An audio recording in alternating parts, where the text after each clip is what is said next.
The broadcast is now starting. All attendees are in listen-only mode. Hi, good evening and welcome to the CPDME webinar presented tonight by Dr. Mike Davis. My name is Andrew Ormrod. Some of you may already know me. I'm one of the guys behind CPDME. And so hopefully we are going to go through the presentation shortly. I've just spoke to Dr. Mike and he's all ready and waiting now. And so hopefully we'll go over there and speak to Mike shortly. For those people who've never taken part in a webinar before, webinars are really simple. You have a little box on the right-hand side, and that right-hand side box allows you to ask questions. And so if you have any questions, as Mike will explain, if you type them into the box, and when we get to the end of the webinar, I'll hand you over to Mike and I'll read out the questions and Mike will answer them. And so hopefully we should be connected to Mike. Are you there, Mike? I'm here, yes. Hi, Andrew. Perfect. I shall add you over to the presenter and we'll come over to your screen, hopefully.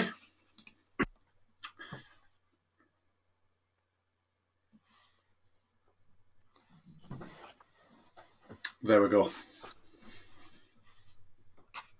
Over to you, Mike. Thank you very much indeed. Okay, thanks, Andrew. Good evening, everybody. My name, as Andrew says, is Mike Davis. I'm a freelance consultant in continuing medical education, working mainly in life support courses. You may well, if you've been involved in one of those, come across some of my stuff. What I want to do during the course of this evening is provide you with an opportunity to explore some of the issues associated with reflecting on experience and how that can contribute towards effective feedback.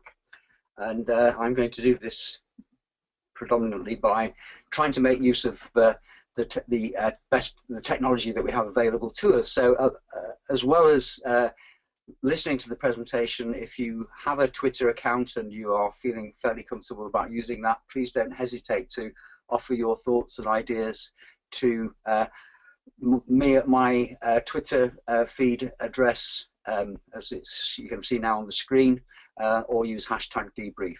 My email address is there at the bottom. If you've got any other additional comments, I'd be more than happy to respond to them. During the course of the presentation, I'm not going to be able to respond to Twitter feed, but I will attempt to produce a Storyfy account of it when we've finished over the next couple of days or so.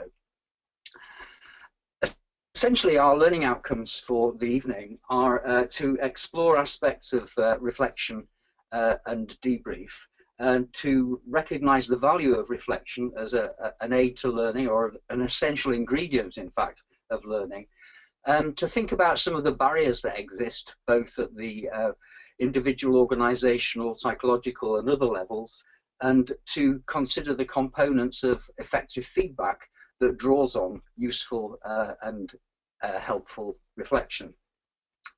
So I'm going to begin with a short section on reflection and see where we go from there.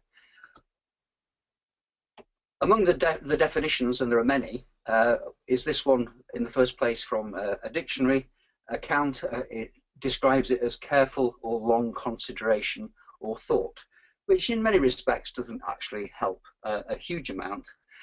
So we have a second one from Jack Mezirow, an adult education theorist who came up with the notion of transformational learning, who described it as a deliberate act to develop a critique of the presuppositions on which our beliefs have built.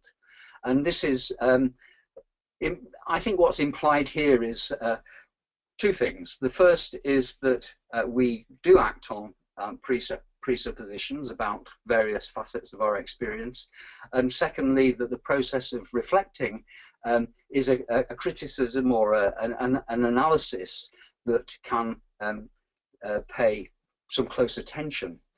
So just to remind you, for those of you who know, and to introduce it for those who are less familiar, a brief exploration of the experiential learning cycle, developed originally by David Kolb, based on the work of John Dewey in the 1970s and 80s.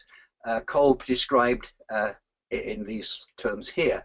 At the very top of the experiential learning cycle is experience of any description, At the quarter past the hour, he talked about observation and reflection. And essentially what this involves is a description of what happened and an exploration of what it felt like when that event happened. In a sense, exploring the emotional components of the experience. It then moved round to what does it mean? And for some of you, you may know what 42 means, but we'll be coming back to that a little bit later in the talk. And finally, at the quarter to the hour, you've got experimentation, which answers the question, how might I be different in future? An exploration of the possibilities of subjecting your experience to some critical analysis. So that's our journey around the experiential learning cycle. However, in practical terms, there's probably a much more mundane representation of experience. On the one hand, we've got a situation where it's widely recommended and in fact widely insisted on. And on the other hand, we've got a situation where it's got a bit of a bad name, really. People find it irritating or annoying or patronizing or a whole string of other things. There is an assumption organizationally that competent professionals explore their practice, critically analyzing and evaluating their own decision making, as this definition says here. But the question is, I suppose, in people's minds, do they do that? The possibility is that you may have an experience that's powerful. You may think about it on your journey home in the car, but you don't necessarily sit down and explore it systematically by going around that experiential learning cycle. And yet there is an expectation on you, increasingly, that that will be something that you have to do. So briefly, let's spend a little bit of time reflecting on the experience of reflecting on experience. We'll explore some of the issues that have been emerging in my investigations in recent weeks as I've prepared for this seminar. There are some brick walls, essentially, between people and the outcomes of their reflective practice. On the day it was announced by, I think it was the General Nursing Council, that nurses would now be subjected to an annual appraisal that would involve reflection. This tweet was appeared on my Twitter screen from a GP who says that GPs have been jumping through reflective hoops for ages with no perceived benefit, and that's now going to be happening to nurses as well. And this little image here, the idea is so good they have to be mandatory, is a clear indictment of some unfortunate practices that have emerged in various sectors of public service generally, in fact. So the idea that you're forced into a situation where you have to be reflective is possibly one of the most significant challenges to its utility, because you're made to do it. Almost by definition, it means that it will be done with a degree of resistance and possibly with less than wholehearted commitment. So we're up against a bit of a brick wall in terms of people's perceptions of it. And it's at this point that I'm going to pass back to Andrew, who's going to, I think, give you a number of options for you to select about the barriers to your own reflective practices. That's right, Mike. So I'm going to pop these barriers up onto screen, and what Mike wants you to do is just simply select which one you predominantly think is the biggest barrier to reflection. And there's just 5 of them on screen. But after the webinar, you will get a follow-up email, and that will allow you to select a few more options on there. And so I could just ask you to quickly click on one of the categories and then click on to submit. And then we'll just have a quick look at what you perceive are the barriers in relation to reflective practice. So there's some interesting votes coming in at the moment. Okay, we'll just give you another. Oh, that's just changed it completely. That was interesting. It started off with lack of time being the majority one, and that's just been squashed. And so we'll just give it another few seconds, and we'll close the poll now. Interesting. So you should now be able to see the results. What do you think about that, Mike? That's very interesting. I think the external pressures and demands, I'm assuming that the interpretation that people are putting on that is the fact that it's a requirement, as much as the fact that it is other pressures that get in the way. I mean, perhaps people may want to clarify that issue subsequently through other modalities. Lack of skills seems to be a significant, not an insignificant element, although past negative experiences and lack of time contribute. Presuppositions, interestingly, score none at all, and that's an interesting one as well. So we'll possibly come back to that in a little later when we receive any comments or questions. Okay, so we go back to the presentation. Yep, there we go. I don't know that. Ah, there we are. Okay.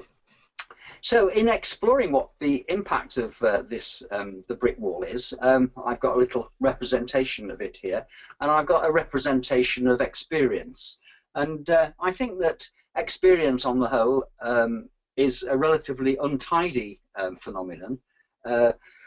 It's often very hard to recall and recount accurately, and we are also faced with the fact that when it's a shared experience where a number of people are involved, you've got competing and possibly contradicting perspectives on that experience. So if you add in the barrier to experience, to reflection, sorry, you have interpretations of it that, as you see here, they appear, but not very clearly, and then they disappear. So our sense of our sense of understanding is made even more of a challenge because we don't have access to clear thought and clear perceptions of what is in fact a complicated experience. So what we now need to do is to think about how we can overcome these obstacles, these barriers that exist in the experiential learning cycle. There are two. I'm going to refer to another one briefly later on, but essentially we've got to look at what we can do to unpick some of those barriers. A researcher called Moon came up some time ago with a typology of reflective practice, and right at the very bottom, the worst sort of reflection, possibly the product of people's expectations and requirements, is something that simply describes an event, but not terribly well. Slightly above that, you've got a better description of events, but without any interpretation. And then improving once more, you've got descriptions of an event and its importance, but not why it's important. So it's not put in the context of other behaviors, other practices, other priorities. So we're getting a little bit better as we go further up the hierarchy, where you have descriptions of events that includes and taps into the emotions and the questions that arise from it. So we're beginning to move more fully into the quarter past the experiential learning cycle territory of observation and reflection, and possibly even beginning to focus on some of the implications. And that's where we get to the point where we're involving judgment. And this is where you're comparing the thought processes that led up to the analysis, possibly with other sources of information. And this is when we get right to the very, very top. At the top of the reflective hierarchy, you get in a situation where people have the capacity to describe events, possibly in detail, explore their impact and implications, examine possible future actions, providing detailed explanations possibly, and in some cases making reference to literature and other resources that may help offer explanations for the issues under consideration. The fact is, we've got a challenge. How do we get to that point? What do we have to do? What sort of engagement do we have to make with the world to allow us to have that, achieve that pinnacle? And what I'm going to argue for is something that encourages us to distinguish between a story and a plot. The novelist E.M. Forster, writing in the 1930s, made this distinction between the story and the plot. And I'm going to demonstrate it by two accounts of events that you may have seen on television in the not too distant past. Okay. This is a story about a king called Henry and some queens, three of whom are called Catherine and two Anne. he, Catherine, then Catherine. Catherine died, Anne died, Jane died, Catherine died, then he died. Then Catherine died and Anne died. So that's a story about Henry VIII and his 6 wives. And I'm sure you'll agree with me, it's not terribly interesting. It's just a recounting of a series of events in roughly chronological order. In contrast to that account, we had the recent television production, and you may have seen this, or you may have read Willful and Bringing Up the Bodies. And this novel and this TV program was a complex examination of the interrelationships between people and events, and all that involved all sorts of explorations of ruthlessness, love, Machiavellian type behavior, the capacity of people to demonstrate brilliance, loyalty, treachery, kindness, charity, and so on and so on and so on. All kinds of behavior that are manifested in the sorts of interactions that we recognize in the complexities of human life. And that's essentially a plot.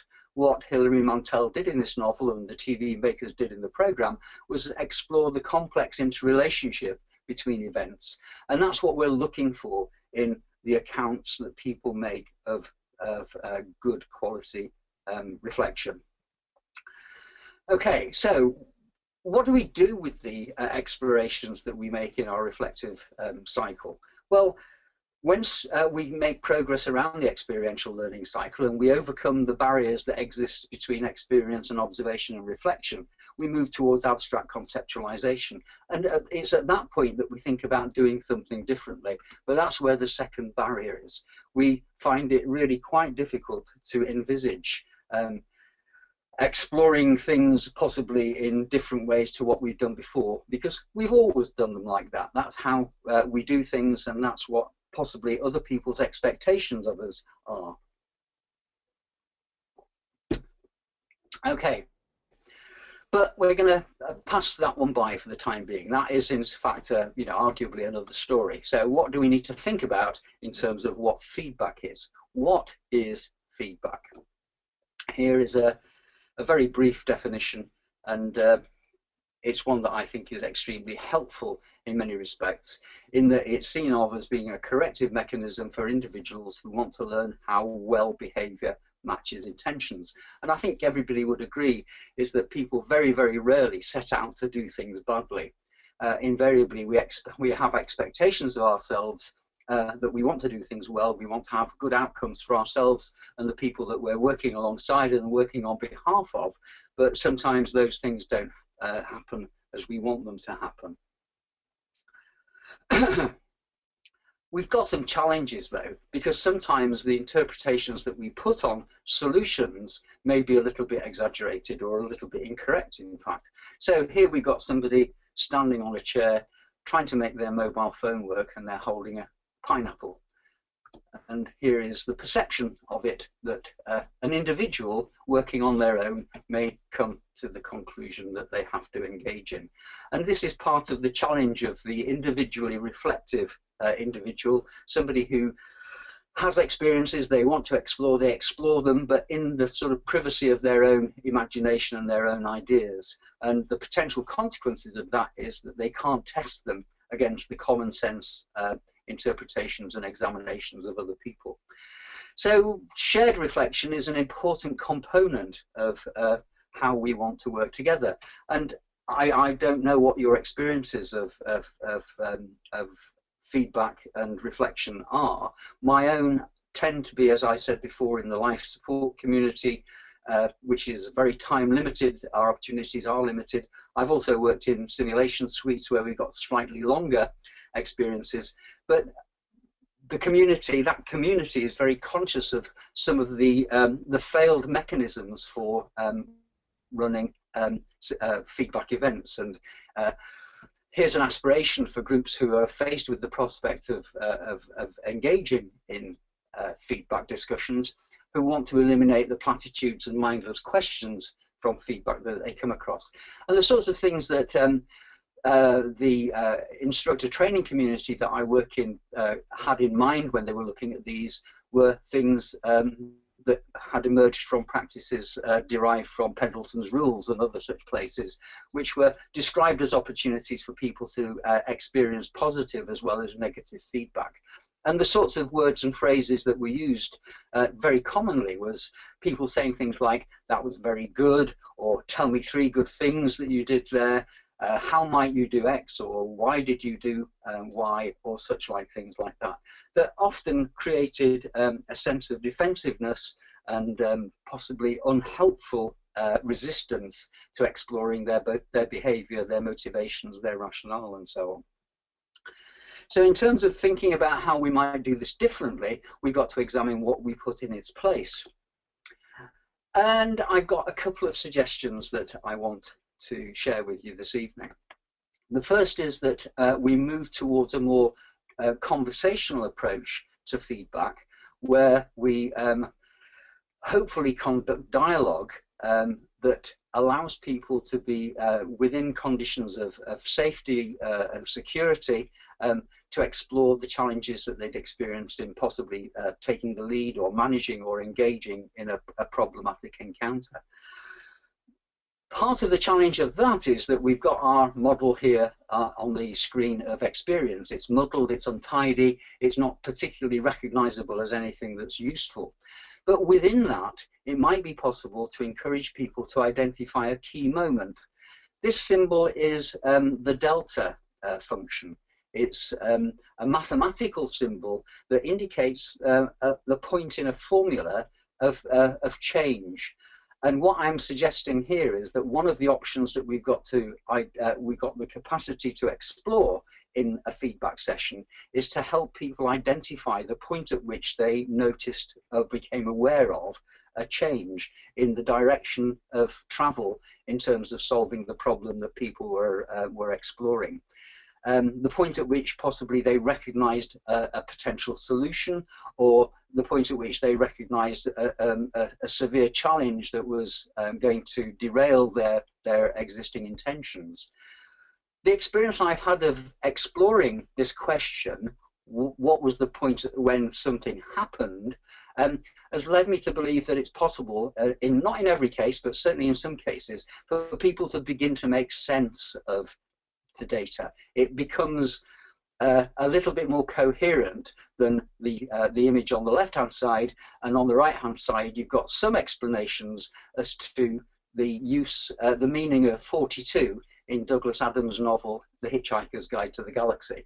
I don't know whether you're fans or enthusiasts for this novel, but what Douglas Adams talked about was the answer to the ultimate question of the meaning of life, the universe, and everything was 42, and it took a very powerful computer many, many years to work this particular one out. Douglas Adams always insisted that 42 had no significance at all. It was just a random number that he came up with, but all sorts of theories have emerged to account for the significance of 42. It's only there as a bit of a light-hearted illustration of what I see as being a potential source of inspiration.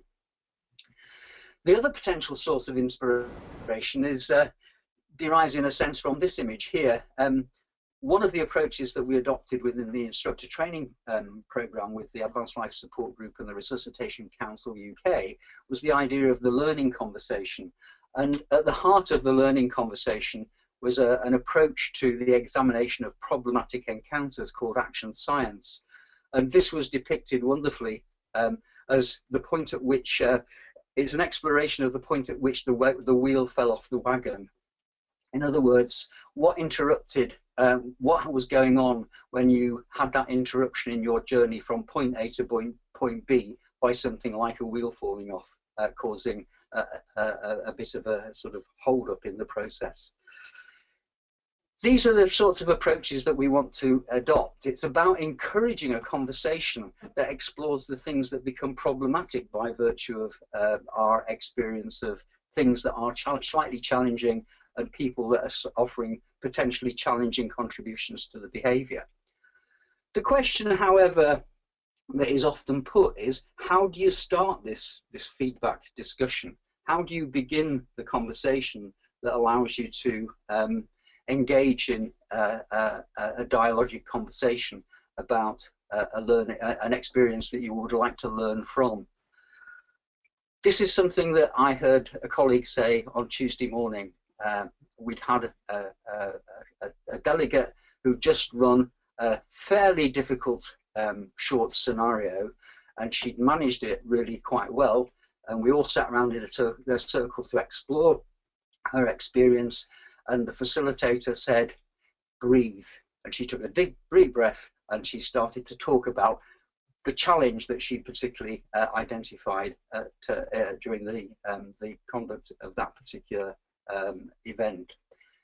In talking about that to another of the senior instructors during the course of the week, he actually said that he found the starting point the hardest thing to do in conducting these conversations, because part of the challenge that you face at that point is that the danger is that you suppress the possible ideas that are going on in people's heads, and that you possibly head them off in a direction that they don't want to go in.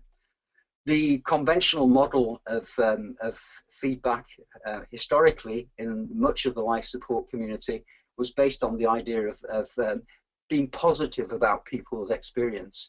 So when you gathered around after a simulation or something of that nature, the question often was asked is, what went well during the course of that simulation? And it wasn't an uncommon behavior for people to say, well, it was really bad when such and such a thing happened. And the commonplace response to that was, no, tell me the positives, focus on the positives. And the response, the implications of that sort of behavior was that the delegates didn't actually feel that they were allowed to talk about the things that were problematic for them. So they brushed aside those things, for possibly postponing any full reflective exploration of them at the expense of saying fairly mundane things about what they felt that they'd done reasonably well. So we need to look for ways in which we can identify the things that were challenging, but in a way where people feel supported and encouraged. So in identifying the delta point for this person in this small group exploring their scenario, he begins by saying it all started to go wrong when. And he has a series of responses that are only indications of the sort of thing that people might say during the course of that discussion. So the discussion goes on for as long as you're able to allow it to go on. And in life support training, that may only be a matter of minutes. In simulation training, it may be a longer period of time. In an analysis of a more complex real-life event, you might spend an hour or even more exploring the implications of people's conduct and behavior during the course of the event. At the end of it all, what our protagonist is saying is that that will help him think about his actions if he meets a similar situation in the future. And that is, in many respects, an important ingredient, because it does allow people to assume that their behavior can be different. So what we have in this slide is a very crude representation of the sort of discussion that might go on among a group of people who've just experienced an event from a number of different perspectives. As you can see, that what they're saying is has some overlaps and some areas where it's not their message is not necessarily being communicated effectively to other people. The question that we've got to ask ourselves as people who provide feedback opportunities is who's in charge of all of this experience? And what I'm suggesting to you down here is the person down on the bottom right-hand corner of that image is the quiet facilitator. This is the person who is in charge of running the event, is in charge of creating an environment within which people can engage in complex interaction about possibly complex issues, but who doesn't dominate by interpretations, solutions, and recommendations for courses of action. Because what we really want people to do is to be able to work out their own strategies and their own solutions to future difficulties that they face. The whole notion of the facilitator was something that was developed by David Kolb, who I referred to earlier on. And I heard him speak at a conference a number of years ago where he drew attention to the fact that he wished he'd not chosen that word, that he would preferred to have come up with the notion of the host at that time. And his conception was that the host of a party was that you invited the right people, you created the right atmosphere, the right environment, you provided the right sort of food and drink, and you make sure that everybody was able to join in and function during the course of that evening without necessarily dominating it. This is what I have in mind in terms of the role of the quiet facilitator. We want somebody who can manage what is essentially a very complex environment. Groups can be thought of in a variety of ways, and one of the ways they can be thought of is based on the image that we have here. The quiet and tranquility of the water behind the dam wall has been referred to as being an equivalent of the quiet and tranquility of a group sitting contemplating an event. But what the author of this notion was implying was that there's a huge amount going on in that quiet tranquility of the lake behind the dam wall.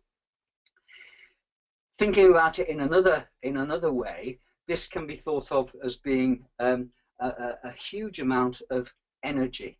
The massive potential energy that exists behind the wall is manifested by stillness. The massive kinetic energy that is demonstrated by the gallons and gallons of water running down the outflow from the dam is the kinetic component. And this is what people are actually saying. These are the observations they're making, the conclusions they're drawing. And I think the role of the facilitator of the group is to try and maximize the amount of kinetic energy, the amount of flow that is emerging from that huge quiet potential that exists within the group to explore. So the group is a massive resource. The role of the facilitator is to enable a good, honest, open exploration of that resource while maintaining conditions of emotional safety and security for the participants in the group. So we move then, as we move towards the close, to thinking about what are the components of our interest in group. Well, quite clearly in the sort of context that we're describing here in medical education, we're thinking about technical skills. And they may be the technical skills associated with practice in an operating theatre, or in a resuscitation room, or a ward, or they may be the activities of paramedics out at an RTC site or something of that nature. All of those skills that are associated with the various professions in working in medical education. The common ground that exists are the non-technical skills, those elements of human factors that relate to the way in which people function in groups, how the decision-making process is made, how people become aware of the situation that they're in, how that manifests itself in the way in which their perceptions of events are communicated, and the way in which leadership and followership emerge from that. And that essentially is leading us into a situation where hopefully we're moving from an environment where people have experiences, they engage in actions, but because of the barriers that exist, their understanding and their interpretations of those actions are only partial and limited, to a situation that, by virtue of good facilitation, creative exploration of the processes in the group is aware of, that you get a much better picture where the barriers to reflection don't exist. So you're moving from the action, the events itself, to a fairly accurate depiction of the action. And you might describe this as being reflection on action. Perhaps, though, a target, and certainly a characteristic of expert performance, is the capacity to reflect in action. And this is about the ability to be consciously aware of the nature of your expertise as you progress through the management of a particular case, and have that capacity in some respects to very, very briefly but succinctly and precisely and critically reflect on the events that you're engaging in as they unfold, and possibly adjusting them in the light of circumstances. So we're moving from reflection in action to reflection on action to reflection in action as an ideal target for our thoughtful processes. Essentially, what we're looking for is a process that allows this continuing reconstruction of experience. And this is essentially both the process and the goal of education. And this can manifest itself in a whole variety of ways. And that's essentially what our target is. At which point, I'd like to pause for questions, Andrew. So if I can hand back to you briefly, that would be great. Indeed, yeah. If you do have any questions, on the right-hand side, you should have a question box, and that gives you option to type a question in there. And if you do so, and then I will pause that towards Mike, and he can answer your questions for you, hopefully. What I have been doing during the presentation is using hashtag Debrief and having some Twitter conversations. And so if you jump into Twitter, if you are some Twitter people out there, and use the word hashtag Debrief, you will see that I've taken little snippets of Dr. Mike's presentation and put them onto the Twitter feed. And what I'll also do is I'll download that stream and let you have it in a follow-up email, which you'll get in a couple of days' time. For those people who have just joined us or joined us later on in the presentation, thank you very much for spending your Wednesday night with us. And you will get a complete copy of the video emailed to you that you can use as evidence to substantiate your learning this evening. We haven't got any questions up to now, which is quite surprising, really. Mike, I thought we'd have a plethora of questions for you, but we don't seem to have any. Okay, well, we can either sort of move towards wrap up or wait a little bit longer. I'm more than happy to do either of those. Yeah, well, we can go towards the wrap up. If we do get any questions, I'll point them out to you. Okay. Essentially, then, what I'd like to move towards in terms of conclusions is to just address the issues of well, two things, really, I suppose. The first is that the risks are that reflective practice, and I consider that as an essential ingredient and component of good quality feedback, is devalued in the eyes of our profession, because of the imperatives that have been attached to it by the various organisations. I personally believe it was always a fairly risky endeavour to try and convert something that was a challenging process, even if it was being done for an individual, to something that actually had a sort of organisational imperative behind it. But I recognise the fact that it is an opportunity for people to explore the nature of their experiences, to subject those experiences to a degree of critique, and therefore, as a consequence of that, to learn better performance on the basis of it. So that, I think, is probably at the heart of my concerns, that I don't want people to throw out the reflective baby with the mandatory bathwater, so to speak, that because it is something that you're made to do, that you do it either reluctantly or not very well because of its nature. I think it is an essential ingredient of the way in which we address our experiences. And I think it's probably true that professionals do it without necessarily thinking about it. It's those thoughts, those observations that we make as we're driving home after a significant event, perhaps something of that nature. The formalization of the process is the thing that possibly allows us to more likely act on our experience and our reflections on that by altering our behaviour in future, and that was something that I alluded to partway through the presentation. I'm more than happy to receive questions through Twitter. As I indicated, I'm more than happy to represent the discussion as a summary of the Twitter feed through Storyfy, and I'm more than happy to respond to emails if people have further thoughts. But at the moment, without any questions at the present time, I've more or less covered the territory that I want to do for the moment, so I can pass back to Andrew for closure. We have just got a question, Mike, just as you said that. Come through. Okay. So I've got a question from a guy called Paul Calvert, and he asks, what advice can you give me on giving feedback to a team of experienced staff that don't ever seem to have reflected on their experience? I am finding it hard to engage with this team in reflective discussions. Right, that's a good question, actually, and it's one that's that I think is a common challenge that people face. I think the first part of the the response to that challenge is in fact to get them to engage reflectively. So nothing that you will do will get them to engage in open and honest feedback until they've actually gone through that little process. So my recommendation is that you take them through small exercises where they choose an event of their own, possibly unrelated to the feedback that the topic that you've just been exploring.